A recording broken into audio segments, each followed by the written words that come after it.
রাজধানীর মানিক মিয়া এভিনিউয়ে জুলাই গণ অভ্যুত্থান দিবস উপলক্ষে আয়োজিত অনুষ্ঠানে গ্যাস বেলুন বিস্ফোরণের ঘটনা ঘটেছে। মঙ্গলবার দুপুর 2:30টার দিকে হঠাৎ করে বিস্ফোরিত হয় একটি হেলিকপ্টার আকৃতির গ্যাস ভর্তি বেলুন। এতে অন্তত 10 জন আহত হয়েছেন। আহতদের নাম জানা গেছে। তাদের মধ্যে রয়েছেন মাঝহারুল ইসলাম, বিল্লাল, ফাহাদ, মনসুর ইসলাম, শরীফ, পলাশ, হাবিবুল্লাহ, ইয়াসিন, মিশু ও মিহাত। তাদের দ্রুত রাজধানীর জাতীয় বার্ন ও প্লাস্টিক সার্জারি ইনস্টিটিউটে নেওয়া হয়।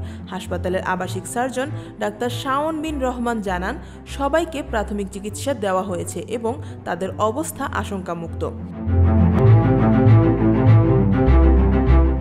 আইন শৃঙ্খলা রক্ষাকারী বাহিনী বিস্ফোরণের পরপরই ঘটনাস্থলে পৌঁছায়। দুর্ঘটনার কারণ অনুসন্ধানে তদন্ত চলছে। আয়োজকরা জানিয়েছেন, 2024 সালের 5 আগস্ট তৎকালীন প্রধানমন্ত্রী শেখ হাসিনার দেশত্যাগের স্মরণে হেলিকপ্টার আকৃতির বেলুনটি ওড়ানো হচ্ছিল। তবে নিরাপত্তা ব্যবস্থা যথাযথ ছিল কিনা তা নিয়ে প্রশ্ন ওঠে। তবে নিরাপত্তা ব্যবস্থা যথাযথ ছিল কিনা তা নিয়ে প্রশ্ন ওঠে। Afia Akter, desk report, Dhaka watch.